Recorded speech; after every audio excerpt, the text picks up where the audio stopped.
बुद्ध धम्म आणि संघाला श्रद्धापूर्वक विनम्रतापूर्वक त्रिवार अभिवादन करून बोधिसत्वचरित परमपूज्य डॉक्टर बाबासाहेब आंबेडकरांच्या समग्र धम्मक्रांतीला जीवितपर्यंत समर्पित राहून तुम्हा सर्व उपस्थित जणांच्या प्रती, विश्वातील तमाम मानव मात्रांच्या प्रती, संपूर्ण चक्रवालातील सबंध सत्वरूपांच्या प्रती अनंतापार मंगल मैत्री, असीम असीम मंगल कामना. तथागतांच्या प्रथम उपदेशामध्ये धम्मचक्र प्रवर्तन सुक्त आणि भगवंतांनी बुद्धत्वाची जी व्याख्या केली ते आपण जाणून घेण्याचा प्रयत्न करीत आहोत.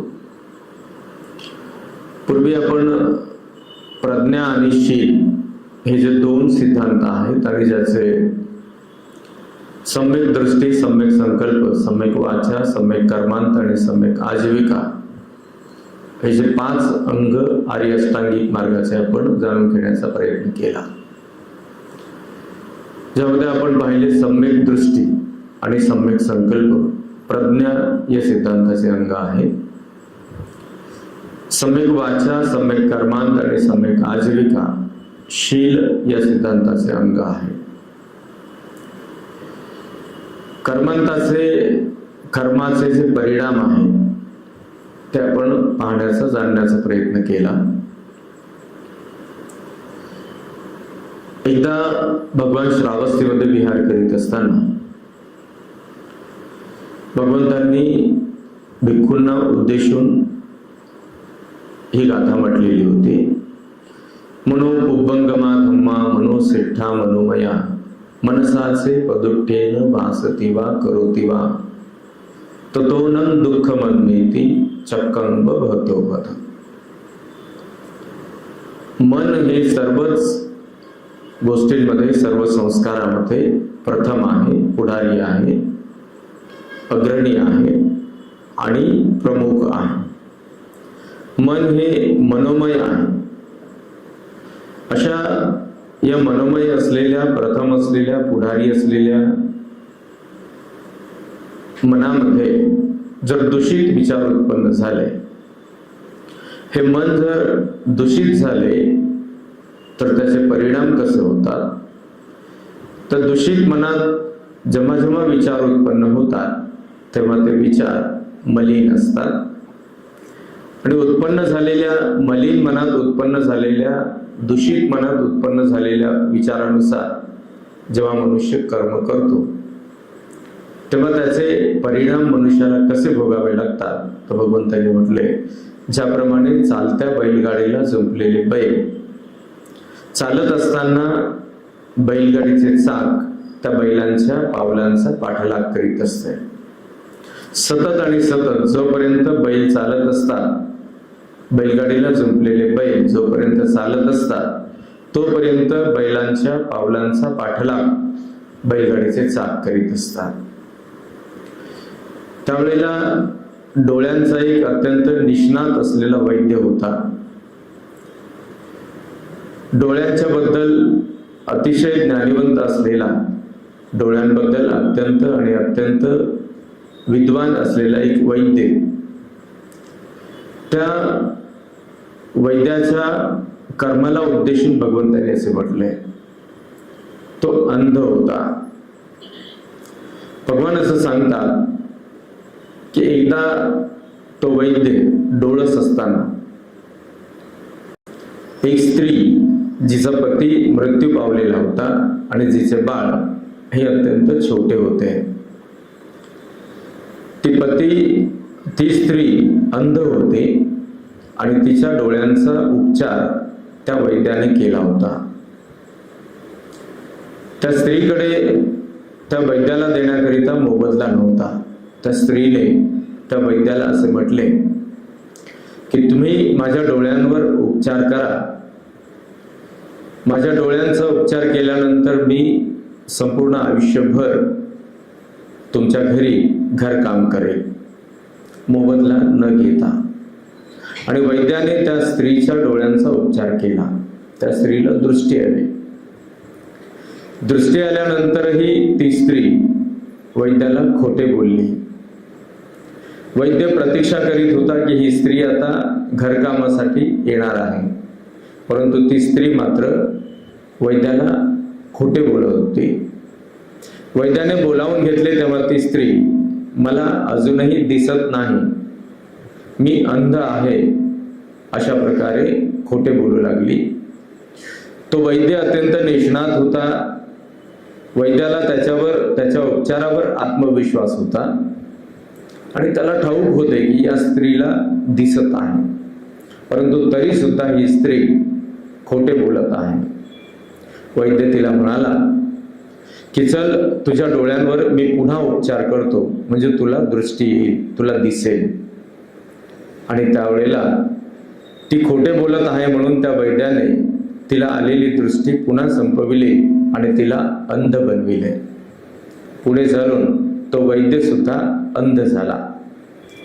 ही कथा भगवंतांनी सांगितली आणि तेव्हा भगवान म्हणाले, भिक्खूंनो, जेव्हा जेव्हा मन मलिन होते, मग आता मन मलिन होण्याचे कारण त्या वैद्याचे कर्म, त्या स्त्रीचे कर्म, त्या दोघांच्याही परिणामातून दिसून येतात.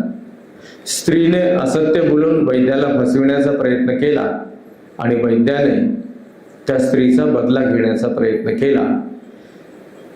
दृष्टी आलेली असतानाही त्या स्त्रीला अंध व्हावे लागले आणि दृष्टिवान असलेला वैद्य हा अंध झाला. हे जे मिथ्या कर्मांत आहेत, हे दूषित मनात उत्पन्न होतात, मलिन मनात उत्पन्न होतात. आणि पूर्वी अनेकदा आपण पाहत आहोत मनाची मलिनता लोभात पडल्यामुळे, मोहात पडल्यामुळे, द्वेष करण्यामुळे, ईर्ष्या करण्यामुळे, क्रोध करण्यामुळे, स्वार्थ आणि अहंकार करण्यामुळे, सूडबुद्धी बाळगण्यामुळे मन मलिन होतं, प्रदूषित होतं. या प्रदूषित मनाने जेव्हा मनुष्य कर्म करतो, विचार करतो आणि त्या विचारानुसार मनुष्य जेव्हा कर्म करतो, तेव्हा मात्र दुःख सतत त्या मनुष्याचा पाठलाग करीत असतं. हे कर्माचे विपाक आहे. दुसऱ्या गाथेमध्ये भगवंतांनी म्हटले, मनोकुभंगमा धम्मा मनोसेठा मनोमया मनसाचे प्रसन्नेन भासती वा करोती वा ततोनं सुखमन्वेती छायाव अनपायिने.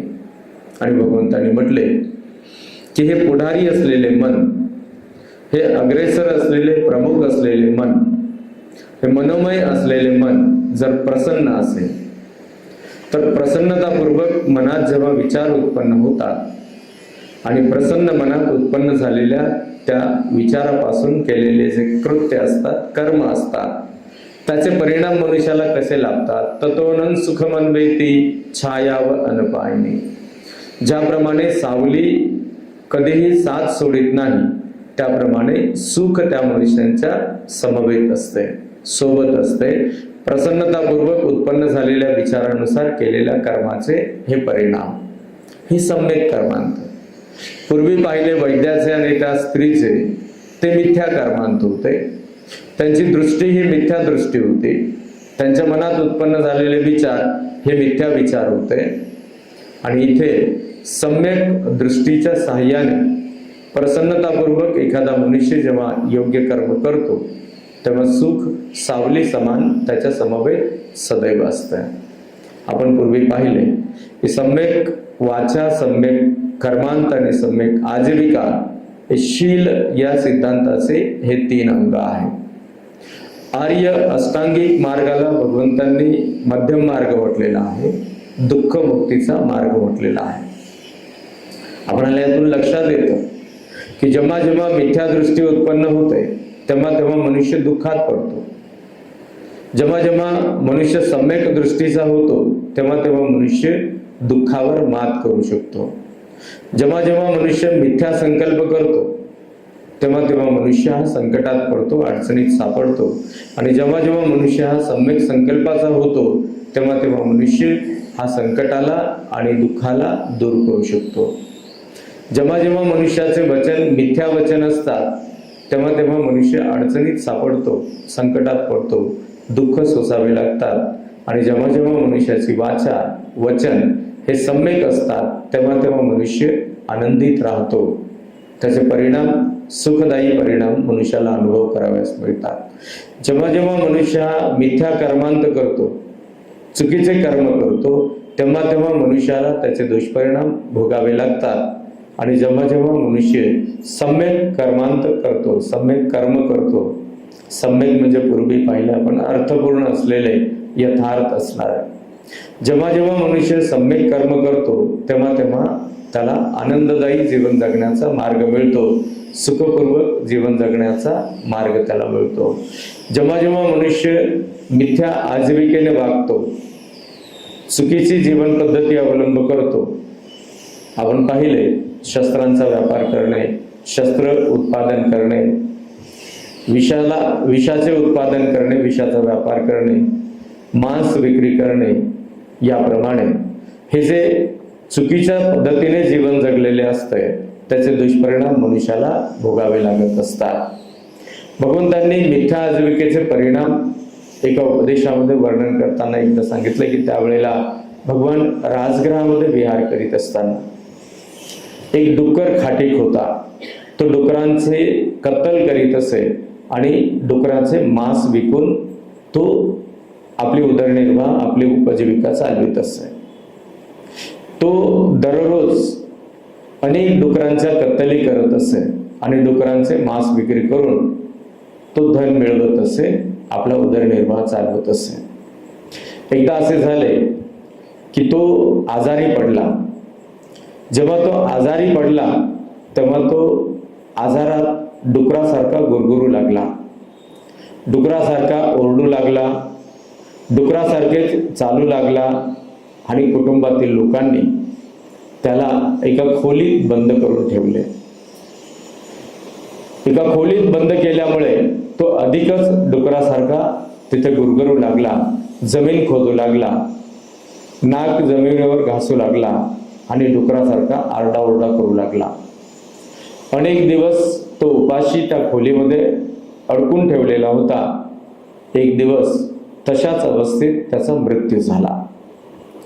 जेव्हा त्याचा मृत्यू झाला तेव्हा भिक्खूंनी भगवंतांना विचारले की भगवान, हा जो डुक्कर खाटीक होता आणि त्याचा जो मृत्यू झाला, भगवान त्याचे परिणाम काय झाले असतील? तर भगवंतांनी म्हटले की तो दुर्गतीला गेला. तो दुर्गतीला गेला कारण त्याने अनेक जीवांची हिंसा केलेली होती आणि अनेक जीवांची हिंसा करून तो आपली उपजीविका चालवित होता. त्याला मिथ्या आजीविका म्हटले पाहिजे. मिथ्या म्हणजे चुकीच्या मार्गाने जीवन जगणे, याचे दुष्परिणाम मनुष्याला भोगावे लागतात. आणि सम्यक आजीविकेने प्राणीमात्रांवर मैत्री करून, प्राणीमात्रांच्या प्रती करुणा मुदिता बाळगून, प्राणीमात्रांच्या प्रती दया आणि सहानुभूती धारण करून जर कोणी एखादा मनुष्य प्राणीमात्रांची, मनुष्य मात्रांची प्रशंसा करतो, त्यांचे गुणगान गातो, योग्य मार्गी असलेल्यांचा बहुमान करतो, तर तो सम्यक आजीविकेचा होतो. आणि ही सम्यक आजीविका त्यालाही आनंददायी ठरते आणि त्याच्या आजीविकेमुळे, त्याच्या जीवन जगण्यामुळे अनेकांना आनंद मिळतो. भगवंतांनी त्याला सम्यक आजीविका असे म्हटलंय. सम्यक वाचा, सम्यक कर्मांत आणि सम्यक आजीविका हे 3 मार्ग शील या सिद्धांताचे अंग आहेत. शेवटचा सिद्धांत म्हणजे समाधी. समाधीचे 3 अंग आहेत: सम्यक व्यायाम, सम्यक स्मृती आणि सम्यक समाधी. सम्यक म्हणजे यथार्थ आणि अर्थपूर्ण, आणि व्यायाम म्हणजे प्रयत्न. सम्यक व्यायाम म्हणजे प्रयत्न. भगवंतांनी एका गाथेत वर्णन केले, धम्मपदात आपल्याला ती गाथा पाहावयास मिळते. उत्थानवतो सतीवतो शुचिकम्मस्य निसंभकारिणो संयतस्य धम्मजीविनो अपमत्तस्य यशो विवठ्ठते. भगवान प्रयत्नांच्या बाबतीमध्ये सांगत असताना सांगतात, उत्थानवतो, माणसांनो तुम्ही उत्साहित बना. तुमचा प्रयत्न हा यथार्थ कसा असेल तर तुम्ही उत्साहित असले पाहिजे. मनुष्य हा उत्साहित असेल तर तो कशाच्या प्रती असावा?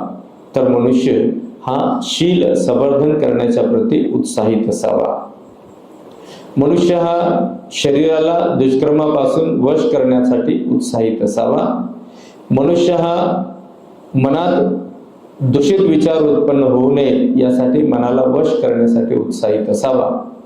मनुष्य हा वाणीचे दोष मनामध्ये उत्पन्न होऊ नये आणि वाचेतून ते दोष येऊ नये यासाठी मनुष्य सतत आणि सतत वाणीला वश करणारा असावा. आणि या 3 प्रकारचा मनुष्याचा असलेला उत्साह त्या मनुष्याला स्मृतिमान बनवितो. जे उत्साही मनुष्य हा स्मृतिमान बनतो, उठ्ठान होतो, सती होतो. तर भगवान म्हणाले, माणसांनो तुम्ही उत्साहित बना. कशाच्या प्रती? शील संवर्धन करण्याच्या प्रती. समाधी भावनेला पूर्ण प्रतिष्ठित करण्यासाठी. समाधी म्हणजे कुशल चित्ताची एकाग्रता. समाधी भावनेला प्रतिष्ठित करण्यासाठी तुम्ही उत्साहित बना. प्रज्ञा मार्गावर आरूढ होण्यासाठी तुम्ही उत्साहित बना. जेव्हा उत्साहपूर्वक कोणी एखादा मनुष्य शील, समाधी आणि प्रज्ञेचे अनुसरण करतो तर भगवंतांनी त्याला स्मृतिमान असे म्हटलंय. उठ्ठान होतो, सती होतो. माणसांनो तुम्ही उत्साहित बना. हा उत्साहित बनण्याचा जो प्रयत्न आहे तो सम्यक व्यायाम आहे. सती होतो. स्मृतिमान बनणे म्हणजे जागरूक असणे, सावधान असणे. जागरूकता आणि सावधानता. जसे शील मार्गामध्ये तुम्हाला स्मृतिमान व्हायचे असेल, रममान व्हायचे असेल, जागरूक व्हायचे असेल तर प्रयत्न असावे. सब्बरत्तीन धम्मरत्तीन जिनाती. इतरत्र कोठेही रममान होण्यापेक्षा भगवंत म्हणाले, माणसांनो तुम्ही धम्मामध्ये रममान व्हा. मग धम्म म्हणजे शील, धम्म म्हणजे समाधी, धम्म म्हणजे प्रज्ञा. म्हणजे तुम्ही शील, समाधी आणि प्रज्ञेत रममान व्हा. सब्बरत्तीन धम्मरत्तीन जिनाती. इतरत्र कोठेही रममान होण्यापेक्षा धम्मामध्ये रममान व्हा आणि हे श्रेष्ठ आहे. तर तुम्ही स्मृतिमान बना. भगवान म्हणाले, माणसांनो तुम्ही स्मृतिमान बना. म्हणजे तुम्ही जागरूक असाल. तुम्ही जागरूक केव्हा असाल? जेव्हा तुम्ही धम्मामध्ये रममान झालेले असाल. तुम्ही सावधान असाल. आणि सावधान असाल तर निश्चितच तुमच्या शरीराच्या कर्मामध्ये, शारीरिक कर्मामध्ये दोष नसतील. तुम्ही जागरूक असाल, स्मृतिमान असाल, सावधान असाल तर तुमच्या वचनामध्ये दोष नसतील. आणि तुम्ही जर सावधान असाल, जागरूक आणि स्मृतिमान असाल तर तुमच्या मनातील विचारांच्या मध्ये दोष उत्पन्न होणार नाही. मग ही सावधानता कशाद्वारे? शारीरिक कर्माच्या प्रती जे शील आहेत, वचनाप्रती जे शील आहेत आणि मनातील विचारांच्या प्रती जे शील आहेत, हे सर्व कर्म करण्याकरिता मनुष्याला प्रोत्साहित करतात. कर्म हे 2 प्रकारचे आहेत, सम्यक आणि मिथ्या. जेव्हा जेव्हा मनुष्य जागरूक राहतो तेव्हा जेव्हा मनामध्ये मिथ्या विचार उत्पन्न झाला, मिथ्या दृष्टी उत्पन्न झाली, मिथ्या कर्म करण्यासाठी मनुष्य हा जर उत्साहित होत असेल तर असा जागरूक असलेला मनुष्य हा सावधानतापूर्वक स्वतःला वश करतो, मनाला वश करतो आणि उत्पन्न झालेल्या मिथ्या दृष्टीला नष्ट करतो. तेव्हा एखादा मनुष्य हा सम्यक प्रयत्नाचा होतो. याला योग्य प्रयत्न असं म्हटलंय. सम्यक व्यायाम. व्यायाम म्हणजे प्रयत्न.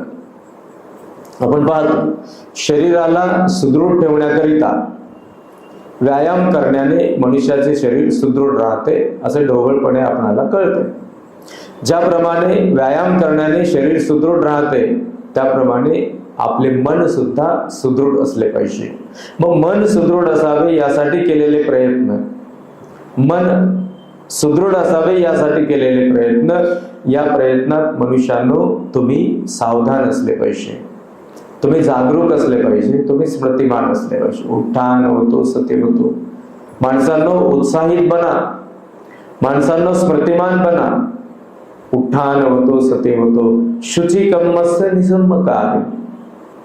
तुमच्या कर्मामध्ये शुचिता राखा. शुचिता म्हणजे विशुद्धी. शुचिता म्हणजे विशुद्धी. तुमच्या कर्मामध्ये शुचिता राखा. शुची कर्मस्य निसम्मकार. जर तुमच्या कर्मामध्ये शुचिता असेल, विशुद्धी असेल तर आपोआप विषम कर्म गळून पडतील. निसंमत